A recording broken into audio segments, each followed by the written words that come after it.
안녕하세요. 차연입니다. 저는 얼마 전에 62회 한국사 능력 검정 시험을 보고 왔습니다. 오늘은 공부법 영상을 공유하고자 영상을 틀었습니다. 총 4부분으로 나눠서 설명을 드리려고 합니다. 첫 번째 강의입니다. 저는 첫 번째로 7일의 기적 강의를 봤습니다. 그런데 베이스가 아예 없었던 저는 고려시대를 넘어가기 시작하자 이해가 안 되기 시작했습니다. 그래서 그 다음부터는 심화 강의 40강을 수강하였습니다. 저는 심화 강의 40강을 모두 제가 직접 필기했습니다. 따로 책을 판매하는 걸로 알고 있지만 구매하지 않고 제가 직접 필기를 하면 더 머릿속에 잘 들어올 거라고 생각을 하게 되어서 모두 필기를 진행하게 되었습니다. 하지만 제가 막상 필기를 해보니 구매하시는 것을 추천드립니다. 구매하는 걸 추천드리는 이유는 잠시 후에 설명드리도록 하겠습니다. 필기를 모두 마쳤지만 흐름이 잡히지 않아 어려웠습니다. 그래서 저는 저만의 노트를 만들기 시작했습니다. 이게 제가 책 구매를 추천드리는 이유입니다. 필기를 따라서 하더라도 결국 제 스스로의 노트를 만들게 되었기 때문에 여러분께 책 구매를 추천드립니다. 보시는 바와 같이 왕 업적별로 나눠서 정리를 하고 외교와 문화 파트를 같이 맞춰서 필기를 했습니다. 또 중요한 것은 빨간색, 파란색 등을 통해서 따로 필기를 해주었고 오답노트 정리를 하면서 필요한 부분은 연필로 따로 정리를 해주었습니다. 이렇게 정리를 한 이유는 최태성 선생님의 강의가 정치, 외교, 문화 파트가 따로 나누어져 있는데 저는 한눈에 보고자 이렇게 정리했습니다. 조선시대는 출제 범위가 가장 많은 부분이어서 꼼꼼히 공부를 해야겠다고 생각했습니다. 그래서 조선왕조 실록에 대한 정리 영상을 먼저 보고 그 후에 강의 정리 노트와 대조하며 함께 공부해 주었습니다.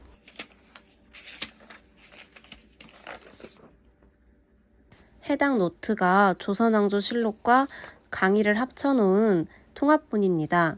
역시나 왕별로 정리를 해주었고 왕 때 일어났었던 주요 사건들 그리고 주요 인물들을 위주로 정리를 해주었습니다. 세종의 경우 사군육진, 계약조 그리고 장영실, 김종서 등에 대한 정리를 해주면서 주요 사건과 인물을 정리했습니다. 문제를 풀면서 추가로 주요 설명들을 연필로 기록했습니다. 조선에 이어서 개항기까지 제가 따로 필기를 하면서 개항기는 연도별로 사건별로 정리를 해주었습니다.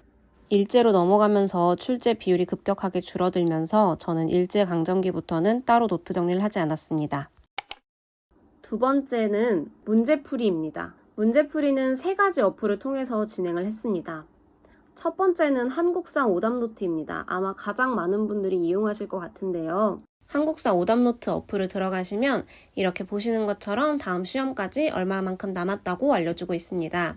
그리고 보시면 회차별 풀이, 시대별 풀이, 유형별 풀이, 키워드별 풀이, 오답노트 메모장 등등이 이렇게 있는데요. 저는 가장 많이 이용하는 것은 바로 시대별 풀이입니다. 들어가 보면 전삼국부터 해방 이후까지 각 시대에 맞춰서 문제가 나눠져 있는 걸 볼 수 있습니다. 이쪽을 보시면 각 시대별로 문제 출제율이 어느 정도인지 확인할 수 있습니다. 이를 통해서 어느 부분을 많이 공부해야 되는지를 정했습니다. 전삼국 파트를 먼저 보시면 61회부터 38회까지 문제가 있는 걸 볼 수 있습니다. 그리고 이 어플은 딱 3문제까지만 정답 해설을 공개하고 있습니다.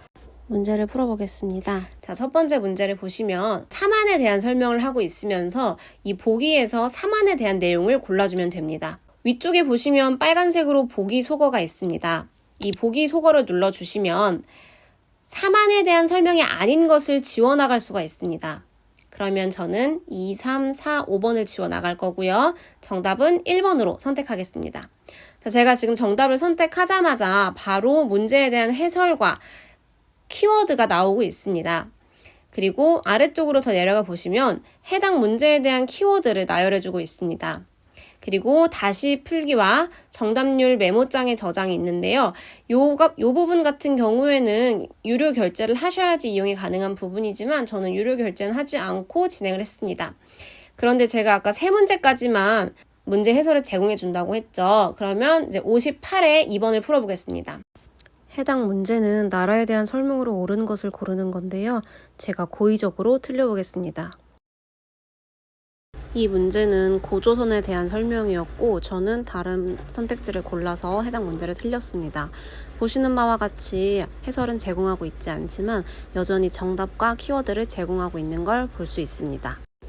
그래서 틀렸더라도 오답 정리를 하는데 어려움이 없습니다. 이제 회차별 풀이를 한번 보도록 하겠습니다. 회차별 풀이에 들어가시면 각 회차별로 문제가 나눠져 있고요. 오른쪽에 보시면은 합격률과 문제 난이도를 볼 수 있습니다. 보시면 제가 시험을 보다가 멈춘 흔적들이 있습니다. 이렇게 시험을 보다가 멈춘 이유는 잠시 후에 설명을 드리겠습니다. 가장 먼저 60회차에 대한 문제를 풀어보겠습니다. 60회차입니다. 첫 번째는 고대시대에 관한 문제입니다. 문제를 풀어보겠습니다. 해당 문제의 정답은 3번입니다. 그런데 제가 문제를 풀자마자 바로 해설과 정답이 나오고 있습니다. 이런 경우에 모의고사처럼 시험 보기가 어려워집니다. 그래서 이런 부분을 해결하고자 한국사 시험 어플을 사용하였는데 그 부분은 잠시 후에 말씀드리도록 하겠습니다. 또 제가 유용하게 이용하는 것은 오답노트 기능입니다. 오답노트를 클릭하면 제가 틀렸던 문제들이 보시는 바와 같이 나오고 있습니다. 오답 정리는 회차별, 시대별, 빈출 유형, 키워드별로 가능한데 예를 들어 시대는 특히 시대별로 나누어져 있어서 전삼국을 선택한 뒤 검색해보면 제가 전삼국 부분에 틀렸던 문제들만 볼 수 있습니다. 이 오답노트의 또 다른 장점은 58회 2번을 보시면 제가 총 3번을 풀었고 그중 2번은 맞았고 마지막 1번은 틀렸습니다. 마지막 1번은 제가 고의로 틀린 것인데요. 61회 2번을 보시면 처음엔 틀렸고 두 번째는 맞았습니다. 이런 경우에는 제가 이 문제에 대한 개념이 완전히 잡혔다라고 볼 수 있어서 또 하나의 장점이라고 볼 수 있습니다. 자, 그런데 제가 이 어플의 단점은 모의고사를 보기가 어렵다고 말씀을 드렸는데요. 그때 이용한 어플이 바로 이 한국사 시험 어플입니다. 어플을 들어가시면 회차별로 문제가 나눠져 있고 무료 해설도 제공하고 있습니다. 저의 이 처참한 점수가 보이시나요? 이런 저도 한국사 1급을 맞았습니다. 각설하고 이 어플의 장점을 말씀드리겠습니다. 60회를 들어가 보도록 하겠습니다. 시험을 시작하게 되면 좌측 상단에 타이머가 흘러가게 됩니다. 그러면 실제 시험을 보는 것처럼 모의고사를 보는 게 가능합니다. 또 해당 문제를 풀게 되면 문제를 풀자마자 바로 다음 문제로 넘어가는 것을 확인할 수 있습니다. 그래서 실제로 시험을 보듯이 집중해서 문제를 풀어나갈 수 있고 총 시간이 얼마나 걸리는지도 확인할 수 있습니다. 다만 이 어플에도 몇 가지 단점이 있습니다. 시험을 중단하고 제가 풀었던 52회차를 보도록 하겠습니다. 52회차를 누르면은 제가 맞은 문제와 틀린 문제가 섞여 있고 맞은 문제 따로, 틀린 문제 따로 확인해 볼 수 있습니다. 그런데 오답을 확인하려면 다시 뒤로 가기를 누른 다음 돋보기를 클릭해야 됩니다. 화면에 보이시는 돋보기를 클릭해야지 1번부터 해설을 확인할 수가 있습니다. 제가 어플을 잘 사용하지 못한 걸 수도 있지만 저는 아무리 찾아도 제가 틀린 문제만 해설을 볼 수는 없었습니다. 그래서 1번부터 넘겨가면서 오답 정리를 했어야 했습니다. 그리고 보시면 제가 맞은 문제 같은 경우에는 이렇게 파란색으로 정답 표시가 되어 있습니다.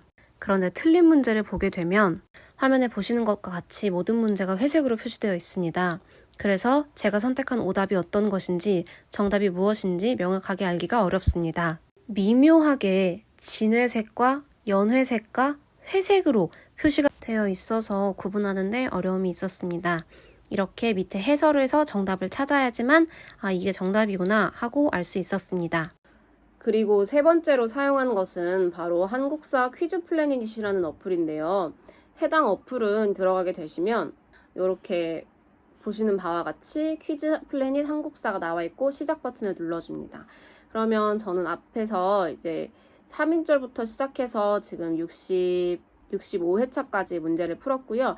65회차 문제를 한번 눌러보면 이렇게 조선말 수신사로 일본에 갈 때 태극기를 공식적으로 사용한 인물은 이런 식으로 나옵니다. 그러면 이제 이 중에서 보기 소거는 안 되고 이렇게 선택을 해주시면 답을 맞출 수 있습니다. 이 어플 같은 경우에는 짜투리 시간을 활용해서 배운 내용을 리뷰하는 용어로 자주 사용했습니다. 다만 단점은 문제를 틀리게 되면 광고를 보거나 유료로 결제를 해야지 문제를 풀고 다음 문제로 넘어갈 수 있었습니다. 저는 몰아서 광고를 보고 별을 많이 취득했습니다. 앞서 제가 이제 고려시대랑 조선시대 노트 정리를 진행을 했는데요. 그 노트 정리를 하면서 참고했던 영상은 이 영상, 이 영상, 그리고 이 영상입니다. 추가로 최태성 선생님 강의 중에 수능 대비하는 강의로 이 영상을 통해서 또 리뷰를 하곤 했고요. 노트 필기를 하면서 모르겠거나 맥락이 끊기는 부분 같은 경우에는 심화 강의를 다시 한번 필요한 부분에 그 필기 부분을 다시 돌아보면서 선생님이 필기는 안 해주셨지만 말씀으로 해주시는 것들을 따로 정리하곤 했습니다.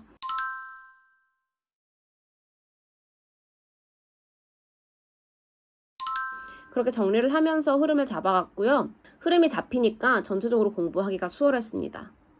그리고 7일의 기적 책을 구매하시면 뒤쪽에 기출문제 2회분이 있어요. 그것도 시험 보러 가기 전에 풀어보고 갔습니다. 제가 시험 직전에 61회차 시험을 봤는데 점수가 72점이 나온 거예요. 그래서 이번 시험은 안 되겠구나. 다음 시험을 봐야겠다. 이렇게 포기를 하고서 시험을 봤습니다. 그런데 모르는 문제가 한 6문제 정도 나와서 찍었고 헷갈리는 문제들도 몇 개 있었습니다. 그래서 정말 이번 시험은 안 되려나 보다 하고 생각을 하고 있었는데 다행히도 제가 찍을 때 아무렇게나 찍은 게 아니라 정말 연관 없는 것들은 소거를 먼저 해주고 헷갈리는 것 2개 중에 하나를 선택하고 이런 식으로 소거를 했기 때문에 찍은 것 중에 절반 이상을 맞았고 헷갈렸던 것들도 많이 맞아서 가채점 결과 1급을 받을 수 있었습니다. 내일이면 한국사 시험 결과가 나오는데요. 한국사 시험 결과를 썸네일로 1급을 올릴 수 있었으면 좋겠습니다. 한국사 1급 3주면 충분히 가능합니다. 사실 저는 정말 노베이스고 공부를 고지식하게 하는 편이에요. 특히 역사 공부 같은 경우에는 전체 흐름을 다 알아야 되고 모든 걸 다 알아야 되는 그런 타입의 공부였기 때문에 시간이 조금 더 오래 걸렸던 것도 있어요. 조선실록을 정리한 내용을 보시면 정말 필요 없는 그런 와이프에 대한 얘기도 나와요. 세종이 18명의 아들을 두었고 4명의 딸을 두었고 그중에 첫째 아들이 문종이었는데 문종이 가정에 충실하지 않았으며 문종의 첫 번째 와이프와 두 번째 와이프에 대한 내용, 이런 내용도 나와 있었고 정작 중요한 내용들은 좀 빠져있고 그런 것도 있었어요. 그 실록의 내용이. 이제 그러다 보니까 사실 저는 제가 한 공부 방법이 너무 좋은 공부 방법이다 라고 추천을 드리지는 않지만 저처럼 모든 흐름을 이해해야 하는 분의 경우에는 이 방법을 추천을 드립니다. 다들 공부 열심히 하시고요. 한국사 1급 꼭 받으실 수 있습니다. 그러면 다음 브이로그로 찾아뵙겠습니다. 안녕.